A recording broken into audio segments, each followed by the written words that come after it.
Your house is worth whatever it's worth, right? Whoever sells it. Wrong. I'm Charlie. Welcome to Moving Home with Charlie, and thank you for coming. Charlie Landing grew up in Sussex, is the founder of Best Agent and presenter of Moving Home with Charlie. If you want to find one of these guys, look out for those compassionate professionals. All estate agents are not the same. So Charlie, what would be your advice for people interested in buying new builds right now? Don't overpay. Do buy, but don't overpay. That's why I say disregard the guff. Read into the numbers and look, and it's buried. The bad news is buried in the small print, okay? Good evening, everyone. Welcome to the Property Press Awards. They may or may not be telling the truth, but you should form your own view. Get out and view, get out and view, get out and view. You cannot be in a position to make offers and have the offers accepted if you're not viewing. Just be out there viewing.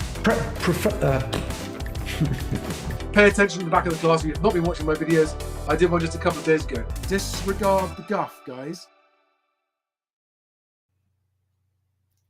Good evening, everybody. Welcome to another live stream with me, Charlie Lambden. This is Moving Home with Charlie. It's Thursday, the 16th of March. It's the evening, and a special welcome to all new subscribers. I'm going to dive straight into it. Alex, aka Housing Stig, is waiting in the green room to join in a minute. But I wanted to start with something really important. The question I am asked more often by movers than any other question is, should I move? And it's either a buyer saying, should I buy now? Or it's someone who needs to sell and buy saying, should I sell and buy now? Or it's someone who's just wanting to sell saying, should I sell now? I know that's an oversimplification, but that is by far and away the question I get asked the most. And of course, it's an entirely personal question, which I cannot answer for anybody, but I think that people ask because what they mean is because of house prices, should I move now? But even then I can't answer, because without knowing exactly where, exactly what type of property you're buying, and lots of other sort of specifics, the decision is always different. It's always personal. But more importantly than this, and I want to keep on getting this across to everybody, everyone focuses only on what house prices are doing as if that's the only consideration when moving house. And it is a very important consideration, but it is no more important than your reasons for moving or for buying or for selling, your other non-financial reasons. And what I've noticed recently is an intense knee-jerk reaction every day to the news.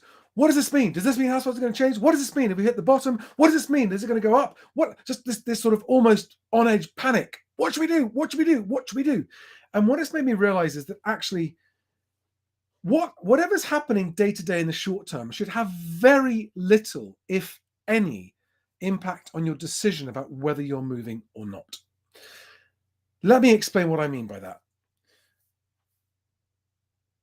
The housing market is something that moves at an incredibly slow pace.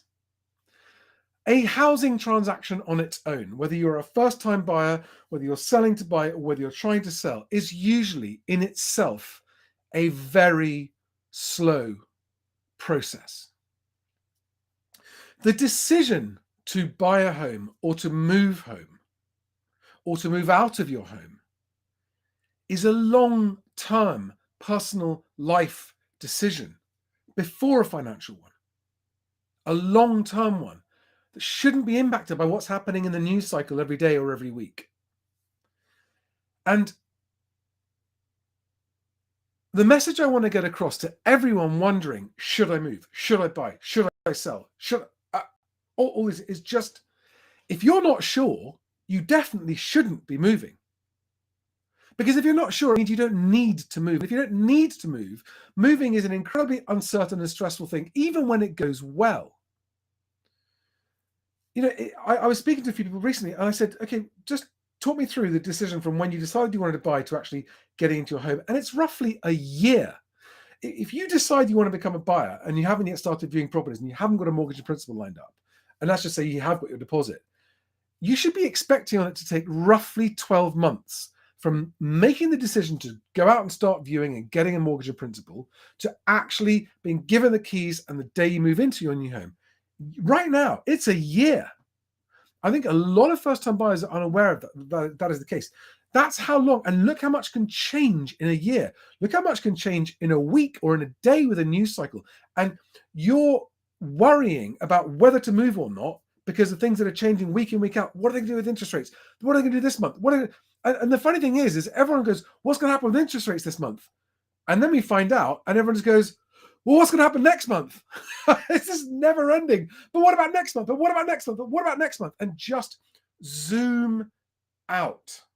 Step back. Take a deep breath and just start, first and foremost, with what are my reasons for considering moving? What are my reasons for moving? And I'm going to give you 3 examples I've had recently. I had someone who messaged me saying, Charlie, should I sell? And I said, well, it was a private message. I said, I've got no idea. Why? Do you need to sell? Do you need to move? Are you happy where you live? And the answer was, well, I just wonder if now's the time to cash in the profit on the increase in value on the house. And I said, is that your only reason that you're thinking of selling? Yes. But what about where would you move to? Oh, I don't know. Maybe we go into rented. So what's the reason for moving? Oh, to cash in on the profit. And this is someone who's making the mistake, and it is a huge mistake, of treating their home as a speculative vehicle, a speculation vehicle, first and foremost, rather than a place to go home at night and close the door and be with your family or be by yourself or whatever it is you want to do at home. And I said, do you need to sell? Because if you don't need to sell, selling right now, as I'm going to come on to in a minute, it's been in the news today, selling right now is a nightmare.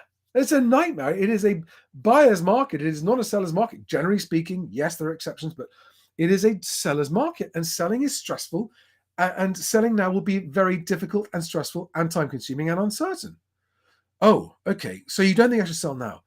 I said, I don't know, and I don't care. What I'm trying to tell you is, it depends on your reasons. The answer to your question, you can only answer yourself because it depends on your reason. Someone else, Charlie, I'm living with my parents. This was today or yesterday. I'm living with my parents. I've got the cash to buy. I'm a cash buyer, first-time buyer. And I'm wondering when to, and the exact phrase he uses was, pull the trigger. And pulling the trigger is not something that you do when you think about moving home. You take your time. And again, his reason for asking the question was about purely the financial side. And I was thinking about this after the short text conversation I had, and I thought to myself, the question that you should be asking yourself if you are considering moving is, how different would my life be if I did move? What would be different about my life? Wouldn't be living with my parents, or I would be living with someone that I want to live with, or I'd be living nearer to work, or I wouldn't be having to share with anybody like I'm in rented now sharing, or I wouldn't be wondering whether or not the landlord's ever going to kick me out and sell, or all of these other non-financial reasons. These are the things that you will actually think about and feel about and care about when you're living in a home. You will never think, once you've moved in, you will never think to yourself, what did I pay for it?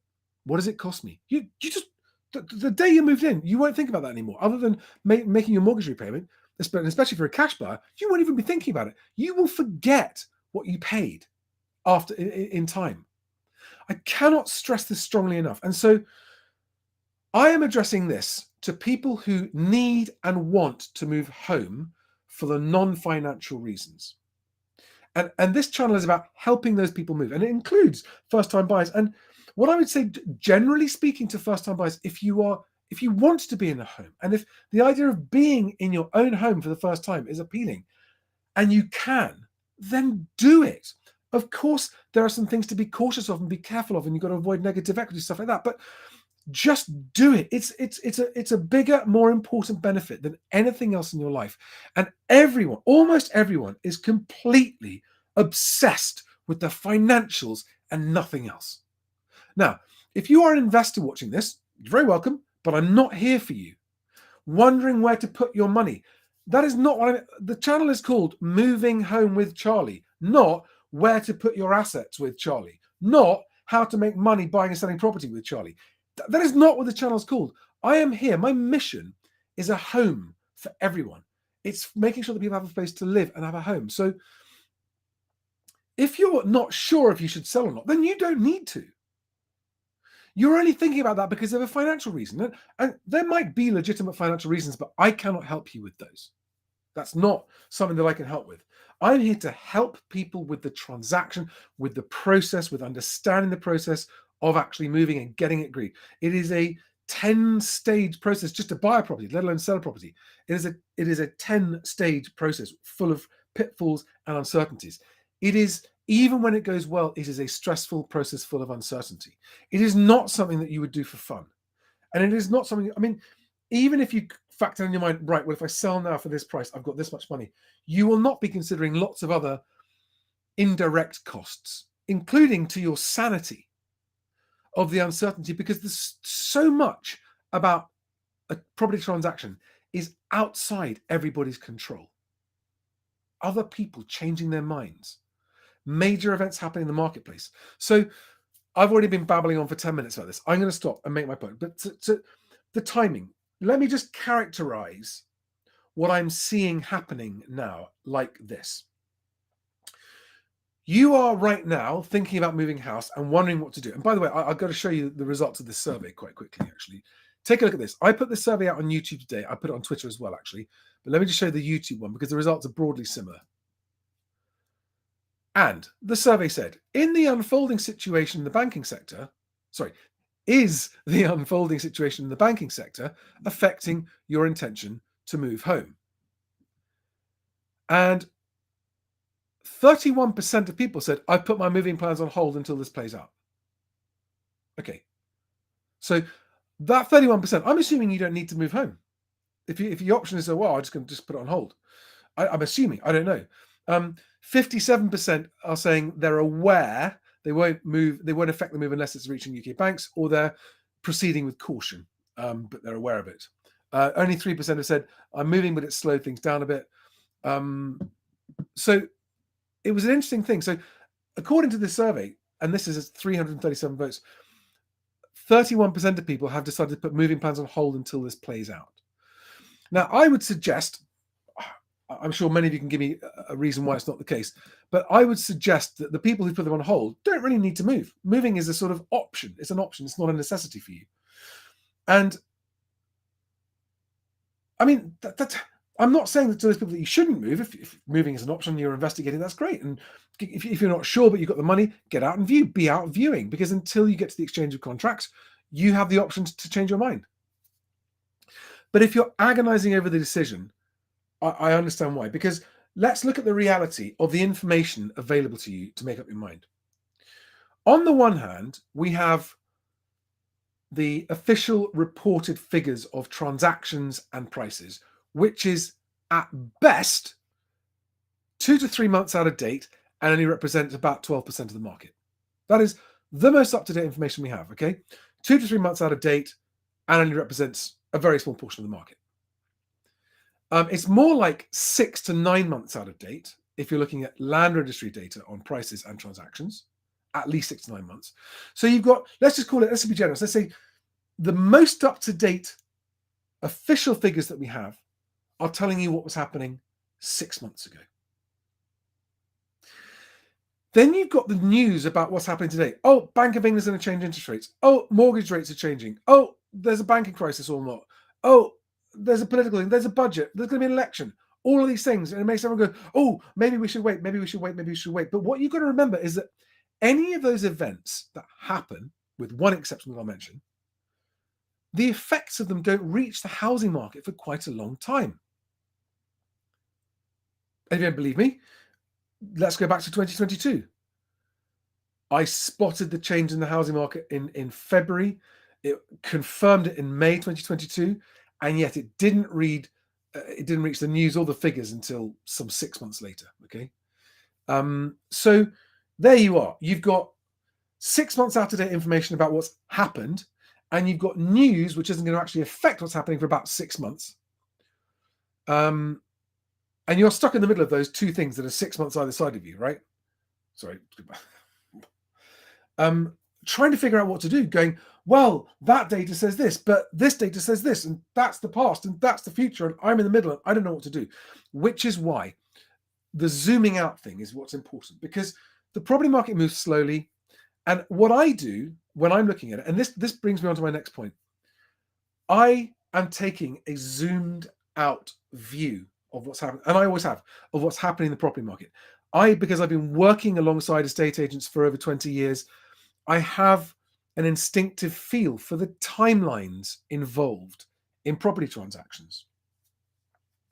And I apply those to all of my observations of what's happening in the property market.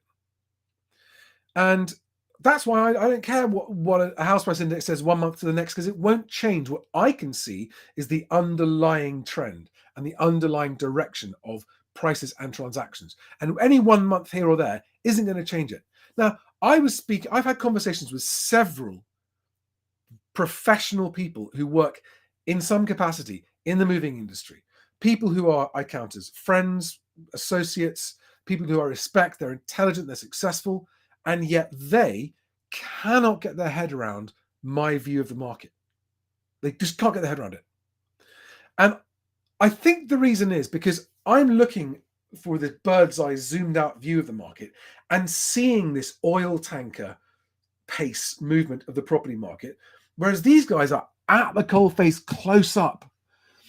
And it's a bit like if you imagine a large mosaic on the floor of a big building, like an old Roman temple or something, a huge mosaic. I'm up high looking and I can see the whole picture. And these guys, because they're in it, are right down low and they can only see, the mosaics sort of within arm's reach. And they see a totally different picture from me and they cannot see the big picture. I hope that's helpful. Now, with that in mind, let's crack straight into, quite quickly, I want to cover the budget very briefly, because I don't think anything that's happened in the budget changes anything, but there is one interesting point to make. And then I want to touch on the banking situation, because I do think it has a long-term potential impact on the housing market, which is one of the things that's informed my view about my long-term view of the housing market. Then we're going to talk to Housing Stig and have a chat with him about it and take some questions and see where we go from there. So let me get straight into that. So I wanted to, hang on a second, share this tab. Right. There is an article on Bloomberg today pointing out that basically saying the budget was hopefully, the OBR was hopelessly over optimistic, which is exactly what I felt when I was watching it. Okay. So this is two different government departments. The Treasury, the Bank of England is not a government department, sorry, but it's part of government, isn't it? The UK Treasury and the BOE diverge by 112 billion on economic outlook. And if you scroll down to the graph, guess which one is the more optimistic? Yes, you got it. It's the OBR forecast. And I think, and Housing Stig will correct me if I'm wrong, that the OBR forecast is legally required to follow the government's own plans and policies. It can't effectively apply very much free will to its views, if you see what I mean. Okay, so that's the difference between the Bank of England forecast and the OBR forecast. There's a very good article by Faisal Islam on the BBC website, which I have also linked to below. And it's not a very long article, but it is a good one. It's a really interesting article. The one thing I'll read out to you is this. He says, in fact, in the small print of the OBR report, it says that because the changes to corporation tax are temporary measures, the OBR report says, we have assumed that the budget measure has no long-run impact on the capital stock, and all the additional investment is ultimately displaced from future years. In other words, taken away from the future years. What does it mean? It means that they're trying to front load it to get a better effect sooner rather than later to help them as it comes up to the election. But what we can say about the budget is there was nothing for the property market. And to me, if I were to go back and say, right, what is the most common counter argument I have had to my view that house prices are falling and will continue to fall some time, the most common response I've had is, well, the government won't let it fall. They never do. The government will prop up the housing market. And the people saying it are citing it as if it's facts. Like, did you not know, Charlie? The government will prop up the housing market. Well, they haven't this time.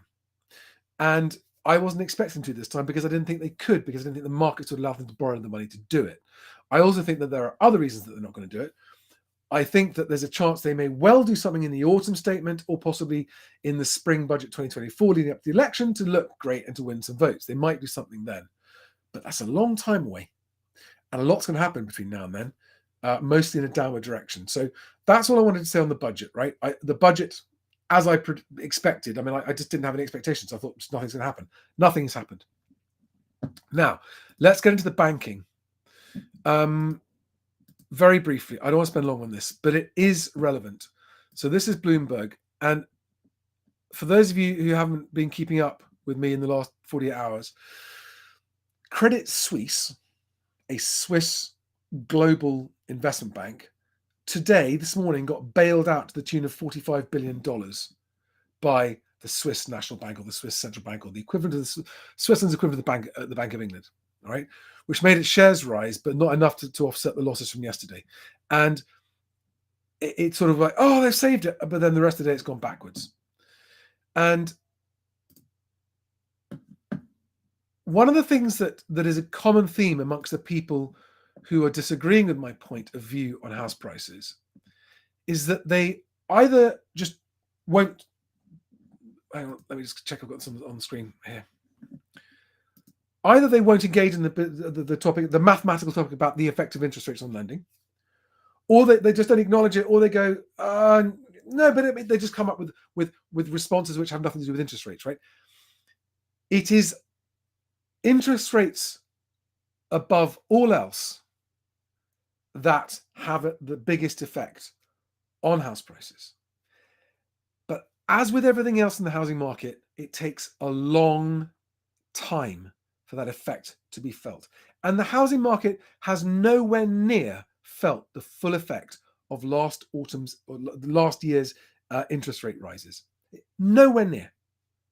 I mean, literally, we're not even halfway in to the effect of last year's interest rates on house prices in the market. Okay, and the rising interest rates, for those of you who go just still thinking, well, I don't really know what you mean and why, it is the rising interest rates that have been causing these banking events. I'm not going to use the word crisis. I'm going to try to just call them impartial words, right? These banking events. But it caused Silicon Valley Bank to fail last week, which is the largest bank failure since 2008 and the second largest US bank failure in history. It has contributed to Credit Suisse's situation. And we now have a situation with First Republic, where today it's been reported that this is an American bank.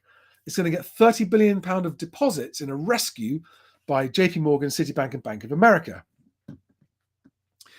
There was also a tweet out today from the US Treasury with the Treasury Secretary going, everything's fine, everything's fine. The banking system is rock solid. Now, they never make those statements unless there is concern, risk of contagion, and all the rest of it, which what I'm saying is by the time they make those statements, I think history shows whatever's happening is already happening underway, and it's already too late. And saying it publicly is almost a last resort. If you go back and look in history, I'm pretty sure this is usually the case. So a lot of people in the UK housing market are going, well, UK banks are fine. Yes, they are. They are. And so we don't think this is going to have any impact. But it can't not have an impact without going into the details too much, right? So we've got bank bailouts happening in America and in Europe or in Switzerland. And we've got increased volatility in the markets, increased uncertainty in the markets. And maybe they'll put the fires out. Maybe it'll all go calm. I don't think so, because I think what we're seeing in the banking sector, again, has been a long time coming down the pike. It's not just a quick, oh, whoops, wrinkle, put the fire out, everything's fine again. This is a deep, ingrained problem that has been forecast by a lot of people to arrive for a very long time. No one knew exactly no one knew exactly when, but it was just a question of when, not if. And a lot of people, and this is what I'll discuss a bit with Alex in a moment, feel this is the beginning of a long and prolonged banking problem in the world. Another thing to show you here is that this is the 1 month FTSE graph, and you know this is. Am I showing this tab? Can you see it? Yeah. I mean, these are large movements. That's down the bottom down there. Can you see? 7.3% down in 1 month, 6% down in a week. These are very large movements. On their own, nothing unbelievable. But this is again reflecting a lot of investor nervousness. And investor nervousness is something else that I've been hearing a lot of. I've had people messaging me saying, Charlie, I've got lots of money in the bank. I'm nervous. What should I do with it? I don't know. That's not my area at all. I mean, the only thing I'd say is what I would do is I would make the most of the £85,000 UK bank guarantee, deposit guarantee, which is they will guarantee. That was a Freudian slip. They're going to bank your deposits. Yes, don't get started. The Bailin crew will come on to Bailins as well. The UK government guarantees up to £85,000 of your money in a UK bank, provided it's not part of this. And so if you've got more than that, split it between multiple banks and make sure they're not part of the same banking group. So there is a financial occurrence of some significance underway. That is a statement I don't think anybody can dispute. Okay, the Bank of England itself was to use its own words, in crisis talks with the Swiss central bank today. There is stuff happening in the banking sector. Okay, it is not going away anytime soon, I don't think. Now, the European Central Bank raised its interest rates today 0.5%, and it's the same with America as well. You know, when Europe or America raise their rates, it increases pressure on the UK Bank of England to raise rates as well. Okay, so we've got that happening because a lot of people have been saying, oh, well, because of the banking chaos, because of the banking, surely the central banks everywhere are going to stop raising rates and maybe even lower the rates to help the banks. I don't think so. I don't know. Nobody knows. I don't think so. And ECB doing that the same day that Credit Suisse is being bailed out is a fairly strong signal that they're not here to rescue the banks. And yes, all kinds of long-term theories about what could be happening here, but that's not for discussion tonight. I want to get on to what should you do if you're moving home. Now, onto the market briefly. And so this is a headline in the Telegraph today, 11 o'clock this morning. Homeowners pull properties for sale after buyers make low-ball offers. Okay, and it's like more than a third, 35% of sellers took their properties off the market without selling them last month. Now, I put it to you, those are sellers who don't need to move. Those are the sellers who are just trying to cash in on the really sharp price increases of the last few years, trying to bank their money. Well, if they'd done it last year, they might have got away with it. But as I said back in September, if you're thinking of selling, do not wait. Sell right now. Sell before Christmas. If you wait till the new year, it'll be too late. If you're someone that wanted to cash in on being high up on the market. And I couldn't believe the number of people saying, oh, let's wait for the new year bounce. Let's wait for them. You know, it's like, no, the ship's already sailed. Prices are already falling. Interest rates are already high. Mortgage rates have already gone up. Buyers have already got a smaller budget. It's already sailed. You need to sell as fast as you can. And a lot of people I spoke to were just like, yeah, no, we're going to wait. And there are still people waiting for the spring market, which just blows my mind. Absolutely blows my mind. And here's one more piece of data that I wanted to finish with, which is, this is a Bank of England Q4 mortgage report that was put out at the beginning of this week. Hang on a second, where is it? So mortgage lenders and admin statistics 2022. And I just want to show you two things here. Right, just check and see this. So these are quarters. Each blue bar is a quarter. Okay, there we are, down the bottom. And The blue bar represents the total amount advanced, and the orange line is the amount in new commitments. So new mortgages, not remortgages or anything else, new commitments. And now that drop off from Q3 to Q4 last year was a drop of about £29 billion. And that is money that, if it hadn't dropped, that is money that would have gone into property purchasing. £29 billion, which is roughly, what is that? That's about 10,000 times the size of 290 million. Sorry, 290,000, 2.9 million, 29 million. It's 100,000 transactions. So the reduction in new commitments of mortgages in Q4, and this is Bank of England official stats, it's not up for discussion, it's not a mainstream media report, is that the equivalent of 100,000 average priced home transactions was not lent. Now tell me that you think that that can happen without a negative effect on house prices. Anyway, right. Alex has been waiting patiently for much longer than I said it would be. And lots of you probably chatting away. Oh, yeah, it's going on fire, isn't it? There's a lot of stuff here, guys. So I know there's all kinds of side topics we could have here. But we're going to try and stick to things that are relevant information for people who need to move home. You are the people we're here for tonight. So let's bring Alex in. Alex, are you there? Can you hear me?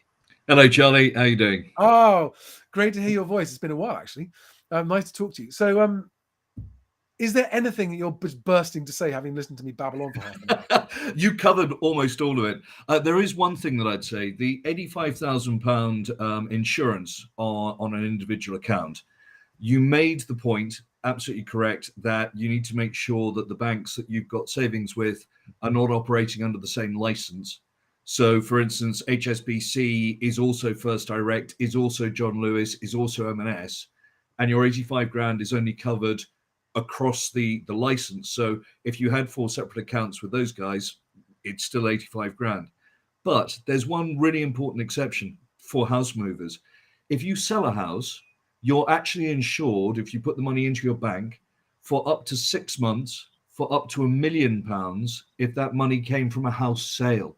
So it gives you time to find somewhere else and spend it there. Now, you know, you don't want to play fast and loose with that, but it's worth checking into.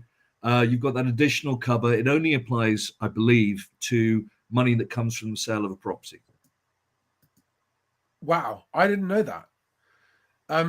We need to try and find a link to something for that information so people can check it out for themselves, because I know that will remove a lot of anxiety Exactly from people who are selling and then buying and have got the money in the proceeds in the bank for a while.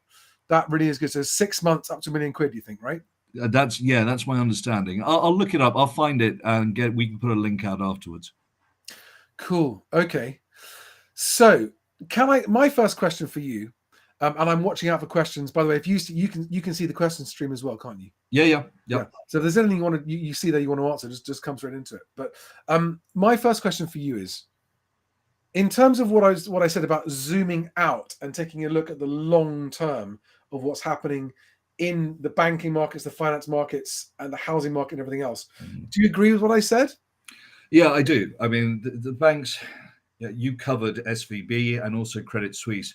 I mean, you can't overstate the fact that Credit Suisse, which is Switzerland's second biggest bank, you know, they've been operating 167 years. And in that time, they pretty much pulled or enabled every trick in the book. They've been involved in bribery, in money laundering, in tax evasion, in corporate espionage. And just in the last quarter of last year, their assets under management dropped by 300 billion Swiss francs, roughly, give or take 20% in a quarter. And it's the same as SVB. I mean, SVB's issues really were a classic run on the bank and them not having liquidity and then selling bonds at a loss because the interest rate lack of hedging. Credit Suisse, you know, they've lost 20% of the assets they were managing and making profit on in a quarter. The bailout, and the bailout's the wrong word, but the loan that they've been given by the Swiss Central Bank has calmed the markets. But when you see a country's bank, you know, it actually has Switzerland as the name of the bank, drop by 25% in a day, and then need a 50 billion Swiss franc bailout, and then still not come back anywhere near where it was previously. And you're seeing that Deutsche Bank and BNP Paribas have also fallen by well over 10% just in the last month. These are big movements for what should be slow-moving, stable, massive organizations. I mean, all of these are termed as global systemically important banks. They make up 3 of the 30 global systemically important banks, and they've all got issues. We are going to see a prolonged problem with the banking system, which, as we've discussed before, I think leads us towards CBDCs, and that's it as a long-term piece. Yeah. Okay. Well, I don't want to go to CBDCs this evening because I'm really hoping that just to keep the conversation on track for people who are just thinking about how does this affect my move. And I think I'd like to pick up on your point about no,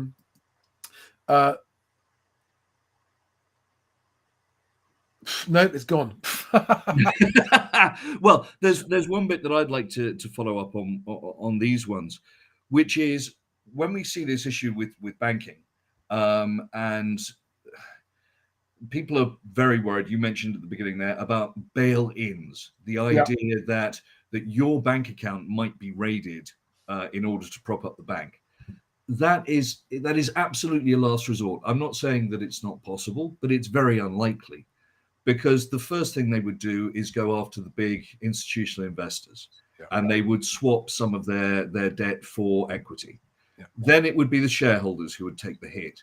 To actually put their hands into your bank account and take money, it does have precedent. They did it in Cyprus, but it's very unlikely. That level of liquidity is not an issue. It's happened in China as well, hasn't it? Yes, yes, but they had a bail-in in Spain, I think, relatively recently. I don't know, 5 years ago, something like that, maybe a bit longer. In Spain? Yeah. It was. They ended up, the bank, whose name I can't remember, ended up getting bought by Santander, I think. Well, that's quite funny. The fact that HSBC only paid £1 yes, a balance sheet of £8.8 billion and deposits worth over £6.7 billion. That's quite a bargain for HSBC. I just want to cover for people who don't know what a bail-in is. It's when correct me if I'm wrong, but it's when a bank that is struggling and failing because of liquidity or whatever says to you that the money in your account is no longer available for you to withdraw, but you're now a shareholder of the bank. You there, Alex? Yeah. So that's basically correct, isn't it? I mean, I'm not going into the semantics of it, but roughly speaking, you haven't got any cash anymore, but you do now have shares in the bank. That's roughly what it means. Exactly, you get equity. But let's be careful. We're not talking about depositors here. When you say no more cash in the bank, these were people who had loaned the bank money, or were shareholders. They are the first people in a bail-in. At the very end of the line are the depositors who have bank accounts. But it is the depositors in China that happened to, isn't it? I mean, yes, it was. Well, that's because the Chinese have a slightly different view on protecting their population versus the population protecting the bank or the country. Yeah. Okay. Let's not go there. I wanted to just answer Adam's question. Adam asks, Charlie, are you urging us to make the purchase because you have a feeling we're entering the next phase of the crash? No, I'm not urging anyone to make a purchase. I'm saying if you want to live in a home, live in a home. Don't worry about what the market's doing. If you don't have an urgent need to live in a home, take your time, sit back, watch what's happening, go out and view stuff, but don't rush. Take 6 months, take a year. That's fine. I mean, if you're unsure, if you're someone who's like, well, look, I don't need to move now, but I'd like to move now, but I'm worried about house prices. The day you walk in the door of a home that you just fall in love with, and I promise you, this happens if you view enough properties, right? You walk in the door of a home, you fall in love with it, and it's within your means to be able to buy it, you won't care what's happening in the housing market. You won't care what's happening in house prices. You're just going, I want to live here. I want to live here. Let's do it. Let's buy it. So what I'm trying to say is that the only consideration of what the housing market, in terms of what house prices are doing, should be is, are you going to be at risk of negative equity? And that's something for you to figure out yourself with you and your mortgage broker and that kind of stuff, and your own kind of view on house prices falling. And then even if the answer is, well, yes, slightly, but I'm going to live there for 10 years, so I don't care. Great, go for it. If you've got the job security to cover your mortgage payments, being in a home, I mean, there are lots of pros and cons, I think, between renting and buying. Okay, if you rent, you don't have the exposure of major maintenance bills if something breaks or the ceiling caves in. It's not your problem. If you own a house, it is your problem. But if you live in a house, then you don't have the risk of a landlord going, sorry, I'm selling up. There's your Section 21. Out you go. And a lot of people, I know that people are living in rented properties wondering. If I know people who have had the landlord informally say, oh, I'm going to be selling. And they're just living in this uncertainty. Well, but when? But you haven't put it on the market. How long have I got? I've got 3 months. I've got a year. So the certainty of living. This is what I'm saying. So your question, I'm not urging anyone to make a purchase. I'm saying if you want to live in a home and you can afford to do it, do it. Like, if you can't afford the one you want and you think that waiting for prices to fall is going to allow you to fall, then that's a perfectly legitimate approach. But if you want a home now and you can't afford where you want to buy, but you can afford somewhere else that's an acceptable location, move in, move in. So I'm not, it's nothing to do, I mean, yes, I think we are entering the next phase. I think we are approaching the end of the denial phase. It's still there. The denial is, the force is strong with the denial. It certainly is. It is. So now, do we have anyone who has a question about? So guys, some of you are asking questions about where to keep your money. That's really not what we're here for, right? We are not here to answer those questions really, other than as we would as a friend in the pub. What I really want to talk about is people who are questioning moving decisions about in relation to what's happening in the market. So who's got a question that's not a personal one? We don't do personal questions here. A question about the banking or anything else. The denial is real. So Chelsea Clements. So Chelsea Clements says, we were ready to buy, but our affordability dropped when yeah, exactly. I had this conversation with someone today. Prices won't budge and our offers are getting laughed at 10% lower. Yeah, just don't worry. Just be patient, guys. Be patient. If you've been out viewing in the market where you want to live, and then you will start to get a sense of which direction it's moving. And I know people who've been laughed at by quotes, laughed at when they made an offer, and several weeks later they've had a phone call saying, "Is that offer still there?" Just be patient. Just be patient. Okay, Charlie. So there's a few there that are interesting. Adam, first-time buyer, interest rates at the moment will mean that it's 55% of take-home pay going towards the mortgage. You are absolutely on the affordability limit there. Net income, 28% is generally regarded as the highest that you'll get. So yes, it's sustainable. You'll have to change your lifestyle if that's the house that you want, and you're going to make budgets for it and be sure that your job is secure. But yeah, it's manageable, but it will be tough. A very, very tight margin for error for any other, any financial shocks that come along. Yeah, don't be planning any holidays to the Maldives or car purchases. EU bank rate up 0.5% today. Yes, in the face of the banking events, that wasn't actually too much of a surprise, given they're a long way behind us and the US. I think the Bank of England may well hold rates at this point. I'd predicted 5%, but given what's been happening with banks, there's a very good chance that when they meet on the 23rd of March, so next week, when they meet next week, they'll hold and stick at 4%. Okay. That's what you're expecting, is it? Yeah. Yeah, I had them down for a 0.25% rise at this one, but that was before SVB and Credit Suisse and the knock-on impacts. I think they may well just pause, take a breath. Because even though the ECB didn't? Well, no, but the ECB, bear in mind, they were only at 2.5% to 3% rate, depending on whether you're looking at deposits or refinance. They're now still well below our rate by over a percentage point. So. Right. Okay. They hadn't done enough to combat inflation. So they really had little option other than to raise. And the central banks don't really give a stuff about all of the other banking system until the government start complaining at them. So Well, they did say today that they were available to help anyone that needed it. yeah. But I don't. I actually, do you know what form does the Swiss national banks bail No, out? they haven't. I haven't seen anywhere the details. It is just a loan of 50 billion Swiss francs. Over what time period? Okay, so it's a loan. So we don't know what the interest rate is or anything like that. Nope. Okay. What happens to your house sale funds if they're in a solicitor's account when a bank fails? I'm pretty sure that your solicitors are insured against that sort of thing. Yeah, when they're in escrow, they're insured. Yeah. So not something to worry about.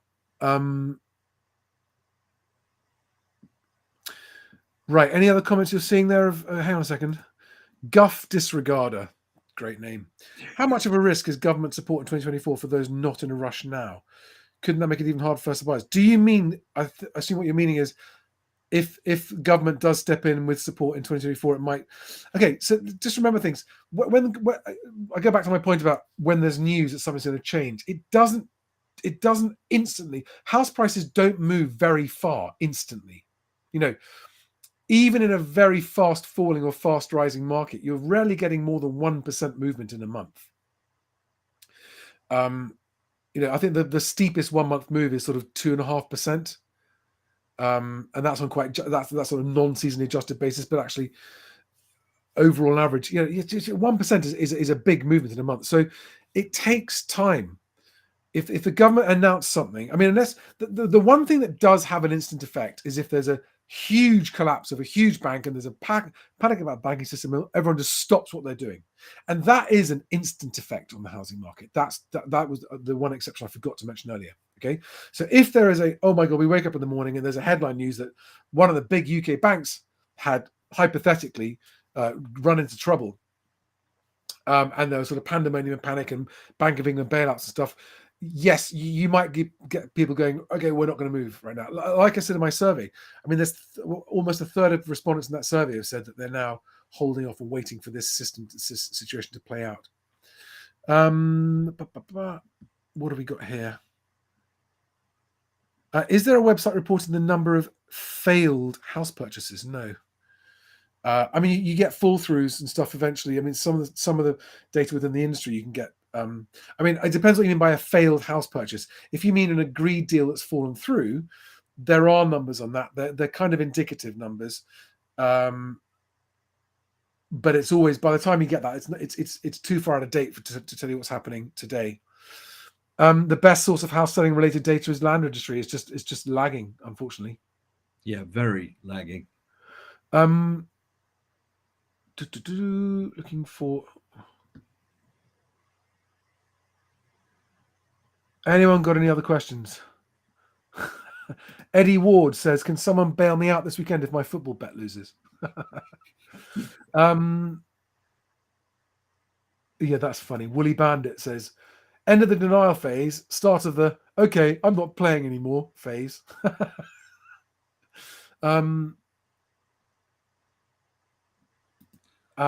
Benson Burner says, hi, Charlie. My partner and I recently came into some money and can now afford a 25% deposit on a 300k mortgage. We will be first-time buyers. I'm 47. She's 52. Do you think that our age will be a stumbling block? Nope, I don't. But that is a question for a mortgage broker, which you should do, guys. And if you don't have one, talk to an independent whole-of-market mortgage broker. And if you haven't got one, look in the description below this video for a link to my guys who can help you out. One there, Charlie. Taki Al-Shamiri. I wasn't actually aware that HSBC are cutting wages by 25%, or that Credit Suisse were increasing wages by 30%. I assume you do mean wages rather than bonuses. I'll have a look into it, but I'm imagining that they will have a lot of people at Credit Suisse who are looking to exit the bank, given that they've seen the numbers of depositors who are exiting the bank. If you were one of their high-flying stars who likes a big bonus at the end of the year, you would need to be paid some more to stay of guaranteed income if bonuses weren't likely. Yeah. So I don't know. I haven't looked. This is one for you, Alex. I wonder if we'll get a credit crunch, asks Adam. Yes. How's that for an answer? Okay. You think we're going to get a credit crunch, and what are your timing estimates on that? Like all of these, it depends what you mean by a credit crunch.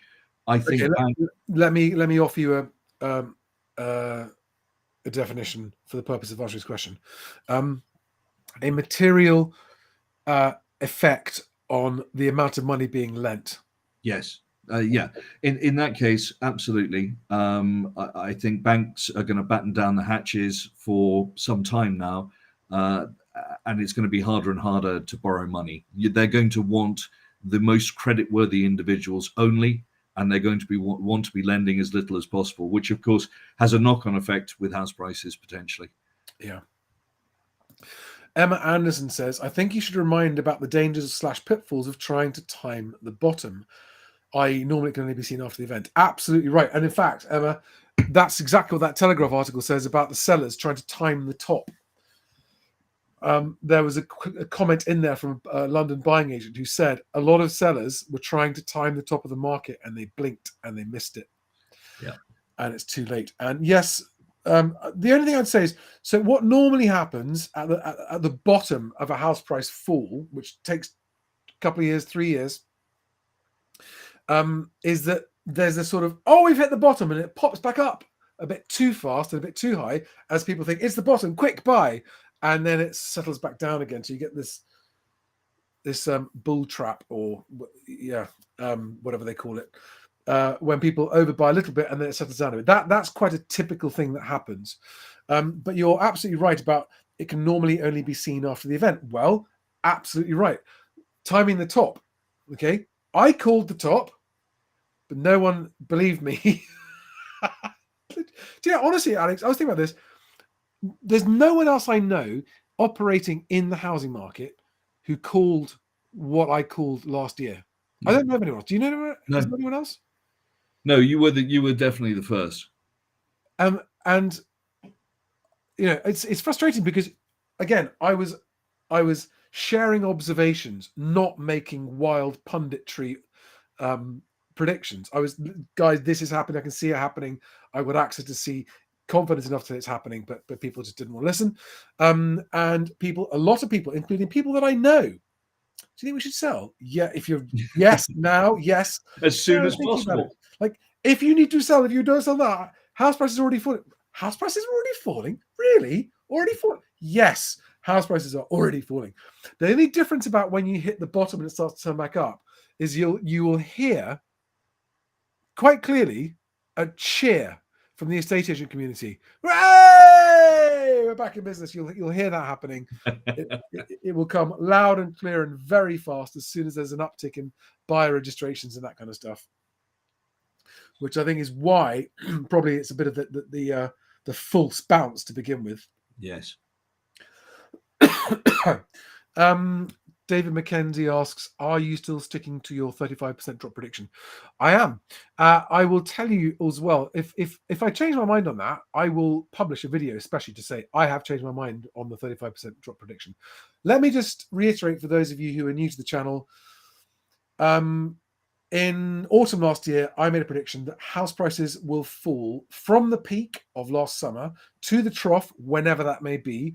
My estimate last year was 18 to 24 months. I've now extended that from 20 to between 2 and 3 years. 35% nominal, so not adjusted for inflation, which is even more bearish than Alex's forecast. Yeah. And I have to say, as time is going on, my confidence is only increasing in that. If, for example, the government had surprised us with the budget with actually there's a new Help to Buy scheme, that might have made me rethink it. That might have made me rethink it because Help to Buy. I mean, all new build properties in London in the last 10 years, or I know it was 5 years, wasn't it, that they doubled it to 40%. The government was basically lending 40% of the value of new build properties in London for however long, it's at least 5 years. Yes. That's now stopped. As of the end of this month, that ship sailed. Well, I mean, Help to Buy funding will be gone. So how can anybody understand that fact and not think that the price of new builds is going to fall. I just, again, it's, to me, it's like, it's the maths, guys. It's the maths. It's the maths. Exactly that, which is why people have said, oh, well, if interest rates do stick at 4%, then maybe house prices won't fall so much. And it's like, no, I mean, all of the mathematics that I did last year was based on an average mortgage rate of 5.5%. Right. And with an interest rate of 4%, that will be pretty much where the average mortgage rate is, around that 5.25 to 5.5%. Yeah. And that still, for me, resulted in a 30 to 40% real fall. Obviously, your nominal one is larger. But as I said at the time, that for me was a minimum. Now, again, that tracks against the wage growth, because if you looked at wages back in November of last year, they had already reduced, real net wages reduced by about 2.6%. But if you looked at that from house prices from 2000 onwards, and bear in mind, a lot of people would tell you that in 2000 house prices were expensive. Certainly they accelerated from 97 onwards. House prices needed to fall by 36% in real terms to match wages. Wow. But now the latest wage data has come out, and it's not a 2.6% fall anymore. They've fallen by nearly 5%. We're well over 4.7% in real terms. In real term, wage falling. Yeah. That's unbelievable. And there has never been a time where house prices have risen whilst real wages are falling. That bears repeating. There's never been a time that house prices have risen while real wages are falling. Yeah. I mean, how would that work? Even in the period where we had almost zero interest rates. So even if you look at from 2009 onwards, for the first of those years, so from 2009 to 2013, real wages actually were reducing still as we suffered the effects of the financial crash. Yeah. And during that period, house prices continued in real terms to fall. They didn't start to rise until wages rose in 2014, and then they followed the trajectory. And that was, rocket fueled because interest rates were so low. So wages were rising, and we had 2.2% mortgage rates. And so therefore, everything went bang. And then over COVID, you had lots of free money with furlough. So quick answer to Craig's question. When do I think the steepest reductions in house price will happen? Good question. 2 answers. Whenever it does happen, we won't know about it for 6 months. Yeah. But when I think it'll actually happen at the coalface, where we can't see it happening, I think will be Q4 of this year, Q1 2024. That's when the steepest. I mean, I think it's going to be falling all that time. We won't see it reported until sometime later, so the middle of 2024, and probably that's when it will start to slow down. Which brings us to Rajiv Gill's question: when is the bottom, Charlie? So everyone wants to know. At the moment, this is pure guesswork. There's no data for this at all. This is guesswork based on how long housing market downturns typically last. I'm saying mid 2025 at the moment, is what I'm saying. Now, Aaron Hughes asks, what areas of the housing market are least likely to be affected by the drop? I don't make regional predictions, but I do have a comment in response to this question. What we are seeing at the moment is definitely a lot of people relocating quite large distances to get more property for their money. People who can't afford to buy in the southeast are moving to the northwest. Yeah, that's happening. And so that would imply that house prices won't fall as far in the northwest. I do think they will. They're not. I know they're not yet. The northwest has been the slowest area to have house price falls, but I do think they will. And I also didn't say earlier that my 35% is an approximate figure, not an accurate calculation. It is a Puma number, as they say, for those of you who know what Puma means. And it is also subject to regional variations of, again, roughly speaking, between 15% falls in the least affected areas to potentially 50% falls in the most affected areas. And those are not unprecedented numbers, by the way. In the early 1990s, there were areas where house prices actually fell over 50%. Yeah, Charlie, just to lead in from the budget piece, the Canary Wharf style developments that are going to be put up Oh, around the yes. country, Yeah. that of course is an attempt to diversify away from having London as a centre of business for the UK, and to allow people to relocate to places like Leeds, Manchester, Liverpool, so on and so forth, into cheaper housing while still having jobs paid extremely well by big corporations who will move their headquarters there. Well, I remember, I don't know if you are the same age as me, so you can remember this. I don't know if you do remember it. I can remember Canary Wharf, the development, basically going bust when they shortly after building it, and no one moved in. It was just like a massive ghost town. It was empty. Yep, they had to give massive incentives to the banks, and then of course they moved in, and all was good. Yeah. Quick question. Alexandra Sewell says, "Will the prices for new houses go down?" In a word, yes. And Andy XTR says, "How long can estate agents survive in a market like this?"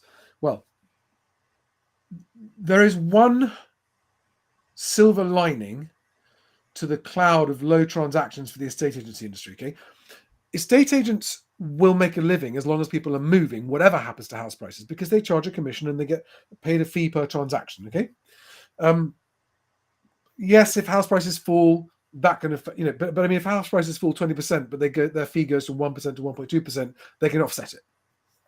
And you'll see that happening because one of the reasons that the estate agency industry has so many bad agents at the moment is because of the number of agents who've entered the market thinking it's an easy way to make money incorrectly, have been too cheap, have given crap service.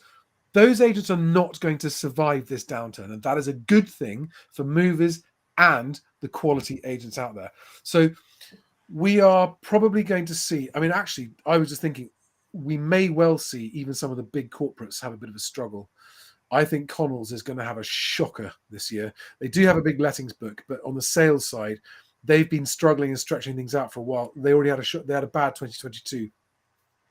So good estate agents will be absolutely fine. And I know plenty of good estate agents who know how to price correctly, who know how to get deals done. And there are moves happening now, and the good agents are getting them done and making a good living out of it. So those guys aren't going to be, I mean, it's harder work than usual for them right now, but those guys are going to be fine.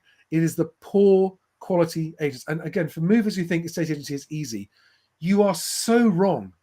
There is nothing easy about estate agency, which is one of the reasons why it's done so badly. It's bloody difficult.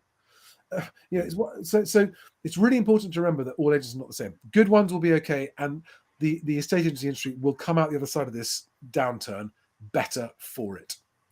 Now, tangent quickly. Yeah. As we've discussed, and I'm sure most of your audience are aware, many rounds of quantitative easing, £925 billion printed since 2009, but not lent out by the banks. This was one of the issues, is that they didn't lend with the same frivolity that they did previously. And therefore, we've had very little GDP growth. It's one of the reasons, one of the contributing factors to our lower GDP.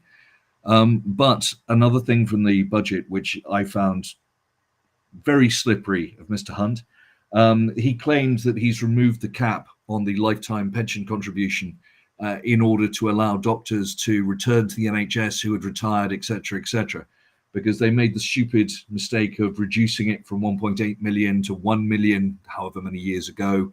And certain rich consultants butting up against that, and so they decided to retire instead of pay the higher rate of tax.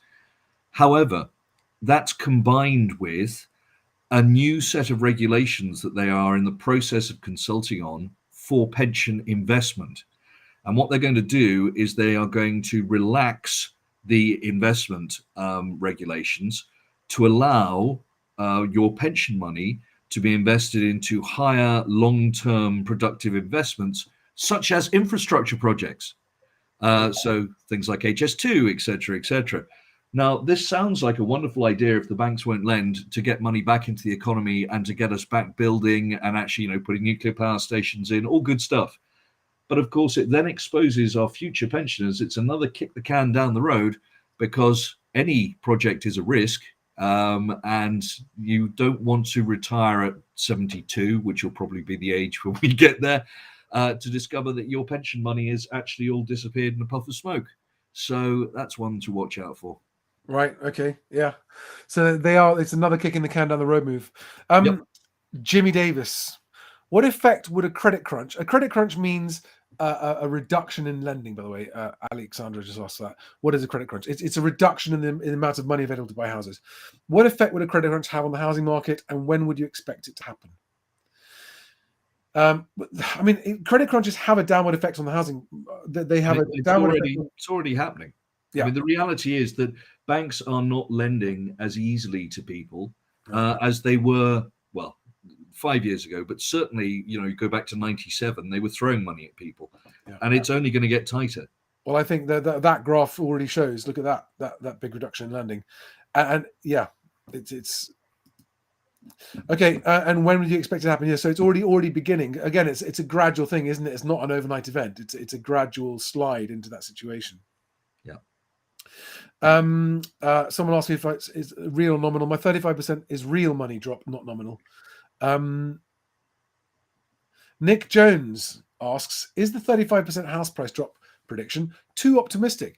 Alex, we have discussed a little bit, like what happens if it goes really badly wrong? Yes. There is a scenario, isn't there, that, hypothetically, where you think it could go beyond that. Yeah, I do. I mean, it's a horrible scenario. But yes, I mean, there is no reason why prices couldn't fall much further. More than 50%. People will talk about, there's land price, and then there's the cost of building. Well, the cost of building a house is a tiny proportion of the overall value, supposedly, at the moment. Now, the land price is a different matter. That is expensive. But again, there's no reason why that can't change, especially if we were to stop immigration and we ended up with a declining population, then potentially land becomes cheaper. But these are all absolutely worst case, not expected scenarios. Yeah. Just hypothetical. Okay. I've got a question here, which I think is a classic example of the questions I was referring to earlier. Jake Abed says, we're in a position to move home with a 50% deposit. We're outgrowing our current home. We also have the option to rent for favorable terms from friends. Would you consider this option? So what I don't understand is Jake, why would you ask me this question? Because I mean, I don't know what those two do. Ignoring the money side of it, I don't know what the two. So if you're saying, would I rent on favorable terms whilst the market comes down? Yes, I would consider that option. But again, you're putting yourself through two moves and the disruption of two moves. There is always uncertainty, and it may not be that house prices stop falling. It may be that it just transactions get harder, or you never know what's going to happen. So there's always a risk, because what you're suggesting is a speculative move whereby if you rent for a while, house prices fall, you can afford a nicer house at the end of it. But there is another value, which is just moving into a home now and knowing it'll be there for a long time, especially if we're moving into very uncertain times, I think has a non-financial value of equal consideration, if that makes sense, to the potential improvement. So it's, do you want to move twice to hopefully have something better, but accepting that there are risks along the way, or move once, be in there now? It depends what you can find. I mean, if you can find a home you want to live in with the budget you've got right now at today's prices, you should go for it. But again, there's something I want to point out, right? This is that you get savvy buyers and you get silly buyers. And a savvy buyer will do their research, will go out and view, will strike up good relations with the agents, will be in the right place at the right time, and will improve their chances of getting a property at a fantastic price because it was right place, right time. The seller was motivated, the agent believes in your credibility, and you were the one that got that great deal. And then the silly buyers are the ones who wander around just saying, because the house prices are falling, everyone should drop their price and give us what we want at the price we want it. That's not an effective way to go out and buy a home.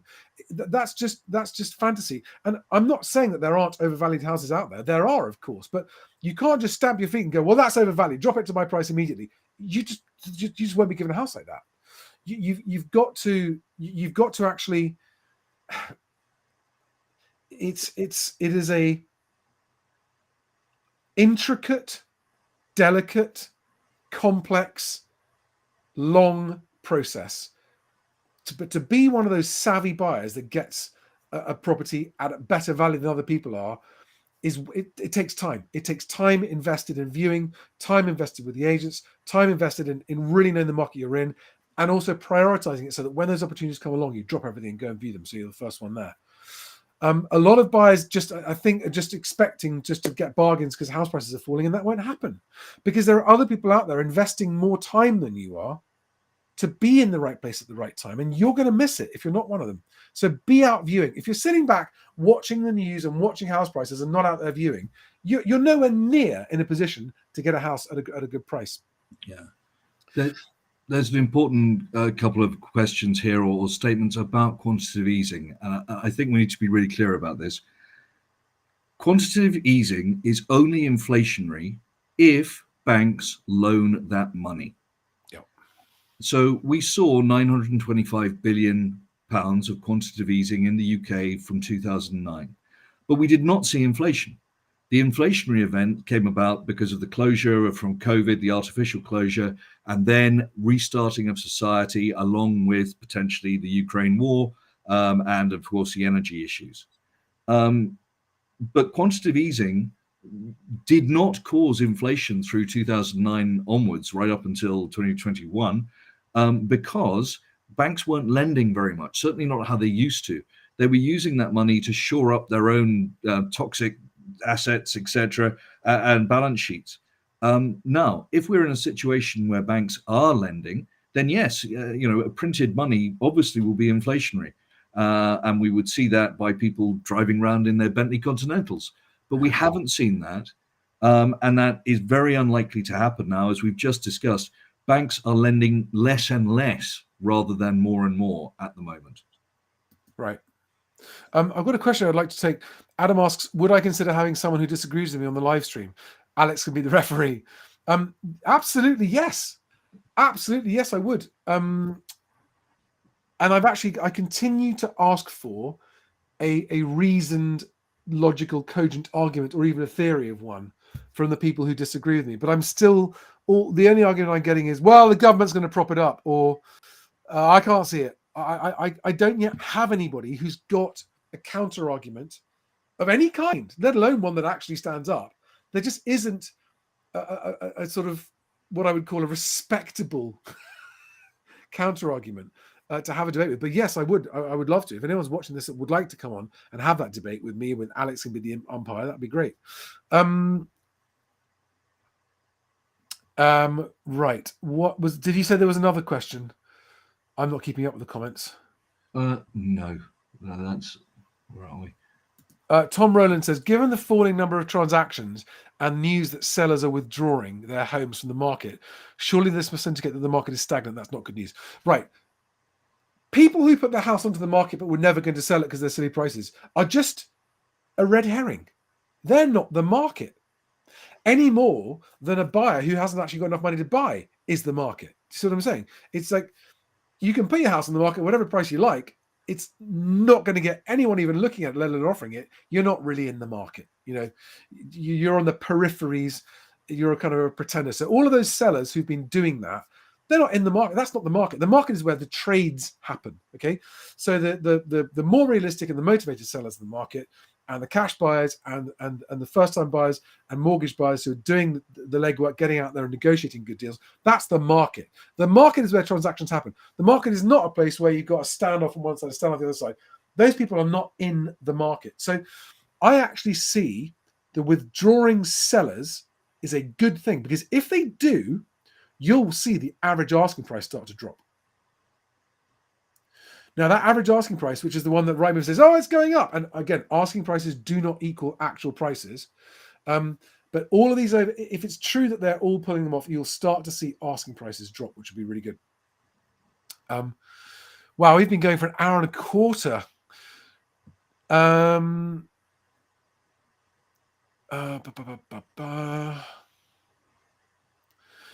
Things just getting started.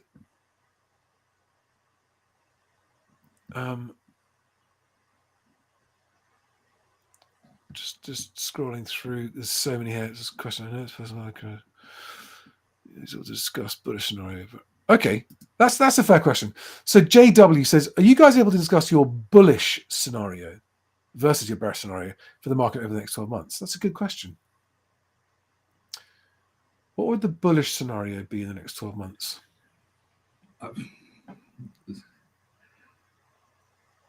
You know, I don't have one. Well, I mean, we've discussed this, and you kept pushing me for how could things take a turn. You know, GDP rocket up, debts be paid down, everything going in the right direction, and I can't see it in the Western world. I'd love somebody to show me a way that we could avoid what I see as inevitable pain. It's worth pointing out to everyone that doesn't know you, by the way, that you are not in the process of buying or selling a property, and therefore you have no vested interest in what happens to house prices. So your views here are objective and impartial, right? Yeah, absolutely. And given that I have my own small business, which has nothing to do with property, I would really like the market to be good for overall employment. Yeah. I had a conversation today with someone who is in the moving market, not an agent, someone who I very much like and respect, and is a professional and runs a very, very cool, successful business, but had this absolute no, Charlie, we've seen the bottom. We're at the bottom. It's going up from here. And I said, where's the money going to come from? Because for it to go up, we'd have to have a complete reversal of the increase in supply that we've had and the reduction in demand. How's that going to happen? And his answer was basically, well, it has to. I said, that's just not. It's not. It's a lot of faith. But actually, to be fair, he went on to say, for my own state of mind, I need to believe it's going to be okay. Yeah, I get that, and that's okay. I get that. But I just okay.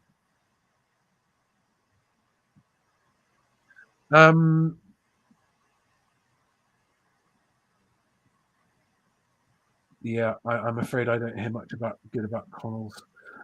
Don't let that put you off the fact that some of the Connells guys are good guys. You shouldn't write them all off. You should still meet the agents. If you're a seller thinking of selling, you still meet the agents.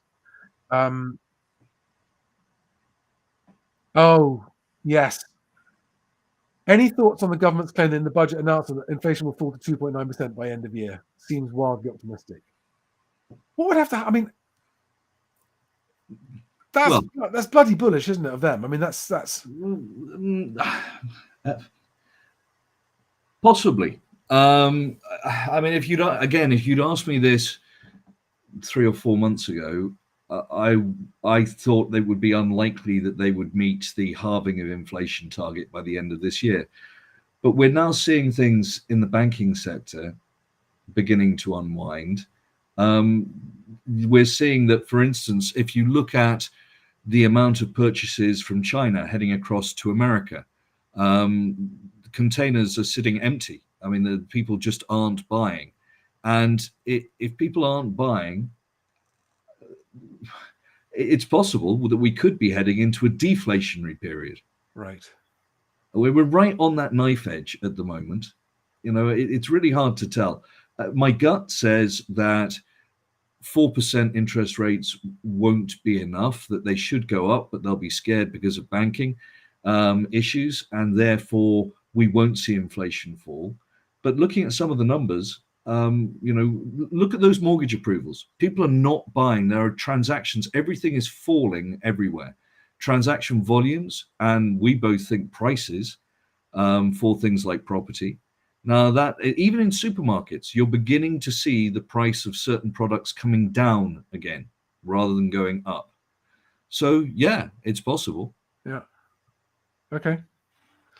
And people think that if that happens, that the bank's going to drop interest rates again really low, and we're going to have cheap mortgages again. No, I can't. That I can't see. No. Okay. Right. Empty space. I absolutely agree with you. Your comment there, the economy of the last 40 years is finished. 100%. I can't see how we recover from the enormous debt position that we're currently in without that happening. Yeah.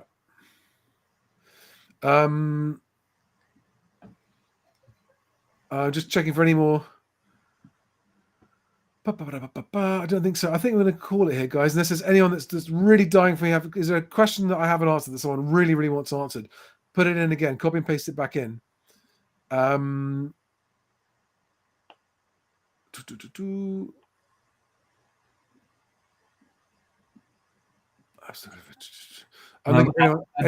Anyone whose question I haven't answered yet.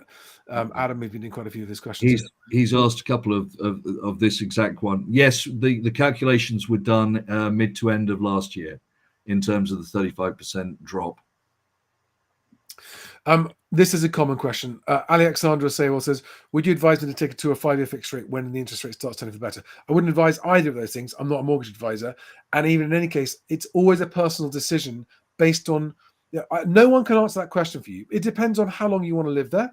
It depends on what your mortgage rate is, what mortgage deal you're offered. It depends on the size of your deposit. It depends on the certainty in your personal life. It depends on your, all kinds of stuff. And it depends on your own personal view of what's going to happen to interest rates. Nobody can predict interest rates 5 years out, right? It's just no idea what's going to happen. So the option for you there is just how long would you like to have certainty for?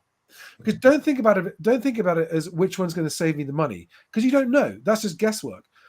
What it comes down to is, are you someone that's willing to take the risk of a change after 2 years, like people 2 years ago did who now wish they'd done 5? Or are you someone who just wants certainty? 5 years, I know where I am for 5 years. That's the answer to the question. Which one do you want? What's more important to you? Are you someone who prefers certainty, or are you someone who likes to gamble? It's no one, not me, not Alex, not anyone, not even mortgage, nobody, not even economists can tell you what's going to happen 5 years from now with interest rates. So the question you're asking is, how long do I want certainty for? That's the question to ask yourself. How long do I want certainty for? That should help you answer the question. Would you agree with that, Alex? Yes. Cool. Right, I'm calling it. That's a long old one. And that's nearly 500 people still there with us.